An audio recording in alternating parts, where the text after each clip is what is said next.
Fairy Tail 100 Years Quest Chapter 182 is officially out, and this is definitely a chapter that, while I enjoyed, I have my own criticisms of, but I can also see this dividing people as well with how things played out and how things kind of concluded with how this portion of this section for the arc comes down to things, and I will acknowledge that, especially once I get to the specific section of the chapter, but I will also explain a few things and try and make sense of certain decisions made. But before we jump into this most likely controversial chapter for at least half of the fan base or anybody clicking onto this video, don't forget to like, subscribe, and hit the notification bell for updates on future videos. Really helps, and it shows you guys enjoy the content I make here on the channel and shows you want to see more. Also, want to let you guys know I'm going to try and start doing comment discussion videos a couple of days after these chapter reviews come out. So when this video comes out on Friday, I will take Saturday and Sunday to go through the comments and record and edit a discussion video going over and explaining some of these comments and giving my reasonings and extended thoughts on the chapter. And it's a good way for me to just talk with you guys in a more direct fashion, and allows me to make just some relatively quick videos for you guys to just digest in between the chapter reviews or more in-depth videos. So once this video is over, jump down to the comments, leave your thoughts and opinions on the chapter, extended thoughts, theories, or even things that you have questions on or you're confused on, and I will get onto that for the discussion video. Now with that out of the way, let's jump right into the chapter. Chapter 182 of 100 Years Quest, titled Black Ice. And the cover image is of Selene in a yukata with the moon in the background. I love her, that's all I can say. But the chapter starts off directly from last week, where Gray literally froze the air, and now him and Viernes are slowly suffocating to death, trying to survive in a new environment that Gray created using its ice make magic. Selene is basically pointing out that Gray managed to somehow freeze the air, as Viernes is still breathing heavily while the ice is slowly freezing him up from the inside as he tries to breathe.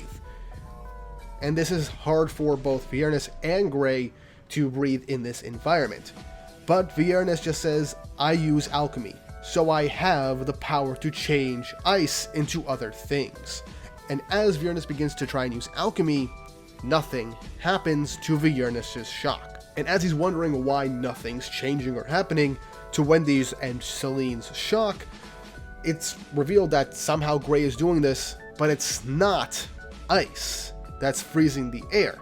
And it's then that we have a big tempest of black snow and ice beginning to just swirl around Gray's arms, as Gray looks like to have conjured up a black blizzard, and Wendy thinks that somehow Gray combined the blizzard with Devil Slayer magic, but Gray says no, I made Devil Slayer magic, as Gray says that this is glittering ice. I'll explain this a little bit later, but let's just keep going with the chapter to see what exactly happens.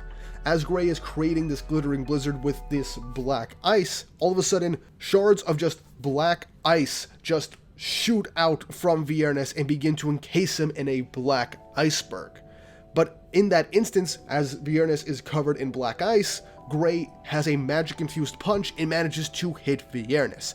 And once he hits him square in the chest, Gray's sheer willpower is causing his Dragon Slayer seal to enhance his power with Dragon Slayer magic to its absolute limit. Wendy says that Gray's abilities are enhanced with Dragon Slayer magic. Now, obviously, the Dragon Slayer seal was made 2 chapters ago by Wendy to give Gray a bit of an edge, and now it's truly starting to take effect, with Selene saying that to defeat a dragon, and in that instance, Viernes actually begins to feel this damage, as we then get a 2-page spread of Gray knocking Viernes back right through and shattering the giant black iceberg that he created with his magic. And when Viernes is knocked back, the magic sealing barrier that he encased Carla, Wendy, and Selene in shatters. And an interesting piece of information is that Wendy says that even Gray couldn't shatter Viernes' scales. Which, yeah, in that instance with Viernes getting knocked back, we actually see pieces of his scales getting broken off, with Selene saying that ice shatters metal. Now, this actually is pretty based in science, because if ice is cold enough, it will, begin to literally shatter metal and make it freeze to a point where it will just, chip off. So, that just goes to show how cold Gray's Dragon Slayer infused ice magic was.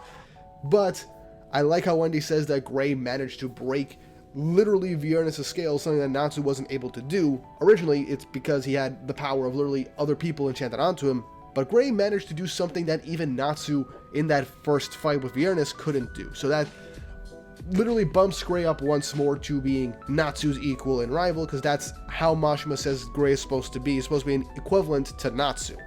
And once Viernes falls down to the ground, Gray did manage to make the Lacrima just explode out of Viernes. And with no hesitation, Celine shatters the Lacrima as all that is done.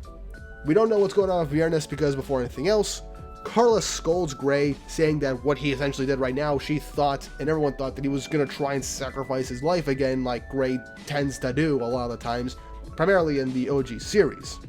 But Wendy asks if everyone's okay, which Celine then responds by making a giant portal, telling her, "I will take you to them." As we then cut back to Natsu and Happy as they're flying towards Drasil to meet up with Erza and try and take on Bestia so Natsu can awaken some new flame power.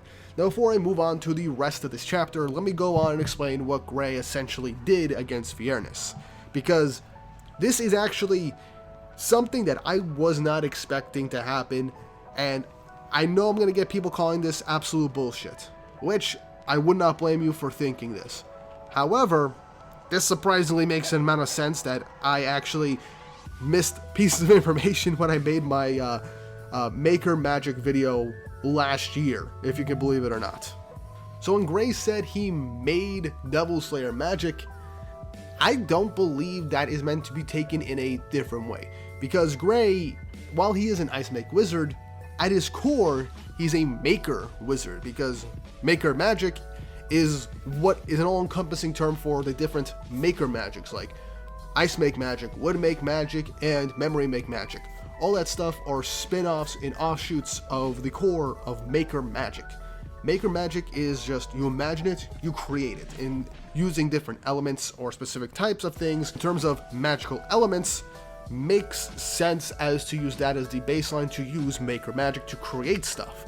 And what Gray did, instead of using ice as the base to make these things, he uses understanding of this magic to create ice through just sheer Maker Magic, and to create Devil Slayer magic using Maker Magic, which is another layer, surprisingly enough, to what Maker Magic can do, as by technicality, something like Ice Make Magic is only made possible because Maker Magic is part of its base. So what I think Gray did was that in order to make his Devil Slayer magic stronger, he used Maker Magic to create a new power for his Devil Slayer magic, to create black ice in this instance, in order to make it into a substance that Viernes couldn't change and alter because it's technically not ice magic.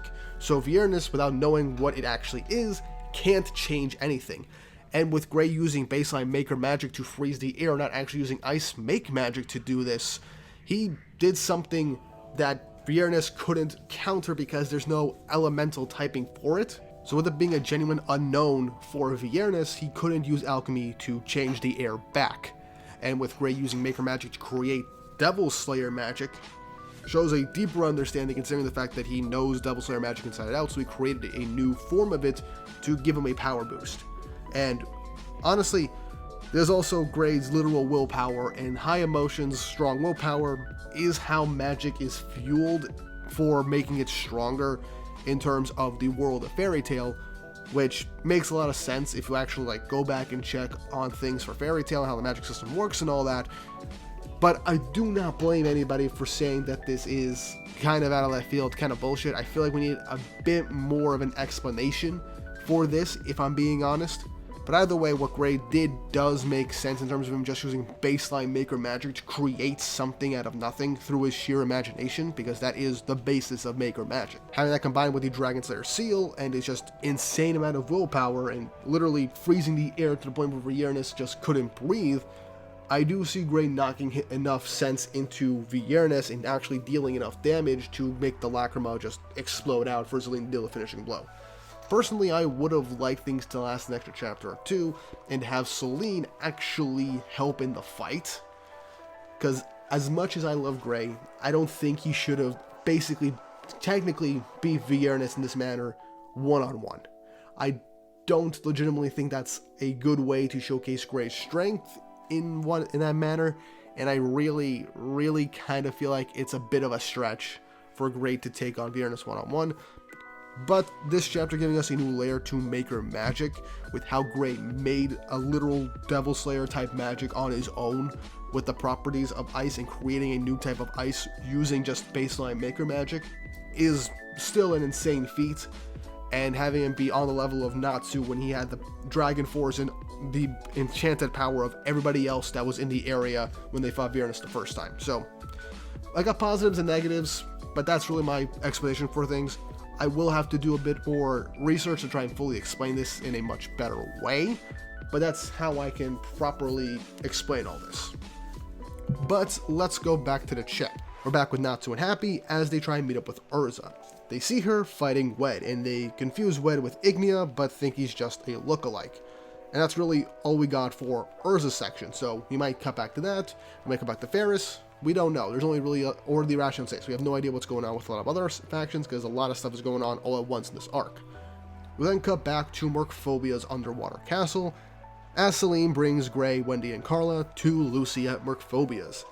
As everybody are so glad that Lucy's there and are wondering what happened to the Lacrima, where Lucy essentially says that she destroyed it, and it seems like she explained what happened.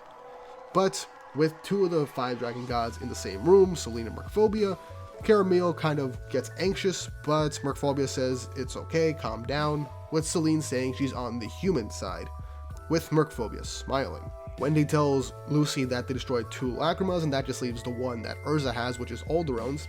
There's definitely one more because Ignia, which I believe at this point, that Lacrima is probably infused with Ignia at this point, most likely, if I'm being honest with you guys. But it's then that Gray says that Natsu went after Ignia, and Celine asks Mercphobia to lend a hand. Caramel says Mercphobia has no power really left to fight, but Celine says fighting requires not power, but will. As Mercphobia looks over to Lucy, saying, "My will to fight? I passed that on just a moment ago," right? As he stares at Lucy. Now, this could be interpreted a few ways, but like I said, willpower is integral to magic power, so this could mean that Mercphobia's key, while it could summon him to help fight, he doesn't have the power for it to really deal any real change, but this could imply that at least for the will of his magic and abilities is part of the dragon key that he gave Lucy. So maybe the theories of her having a new star dress with Mercphobia's power within it is most likely true, as willpower and magic power are synonymous, so that's most likely what it will be. With the chapter ending with Mercphobia saying, "My will is to believe in humanity," with the final panel being of Gray, Lucy, Wendy, and Carla looking determined. And that's where things end. Also, this seemingly means that everything going on with Viernes and Celine ended at the same time as Lucy getting the key shortly afterwards, so all these events are happening at roughly the same time for the most part. But yeah, I enjoyed this chapter. I enjoyed Gray getting a interesting power-up in this way. I do like the added way of Gray managing to use Maker magic seemingly in a new way, considering he made stuff out of nothing, because that's kind of how Maker magic works. You imagine it, you make it, and that being the baseline for his original magic, being Ice Make magic, makes sense. But I think things being done in this way could have been done a lot better and properly explained a lot more, because we're kind of going off of context clues and how things are worded. So it could be revealed that I'm completely off base with this, because this is really the only real explanation I can give based off of the context clues within the chapter and how Maker magic and Fairy Tail kind of works. I still am adamant that Gray should not have beat Viernes in that one-on-one manner, even though he did put himself in a situation where he could have actually won by literally weakening Viernes, by literally taking away his actual ability to breathe, and creating a new magic power boosted with Dragon Slayer magic from the seal. Heck, for all we know, Gray used Maker magic to create Dragon Slayer properties for his own magic added on to the Dragon Slayer seal, for all we know, but that's just pure speculation at that point. But let me know your thoughts and opinions in the comment section down below on this chapter, what you think of everything with Gray against Viernes, how do you think things are going to play out in the future. Let me know, and again, I'll do a comment discussion video by the end of the week, over the weekend, or on Monday, for your comments on this chapter, so let me know. And once more, if you haven't already, like, subscribe, and hit the notification bell for updates on future videos. Really helps, and it shows you guys enjoy the content I make here on the channel and shows you want to see more. Now, with all that said and done, hope you all have an awesome day.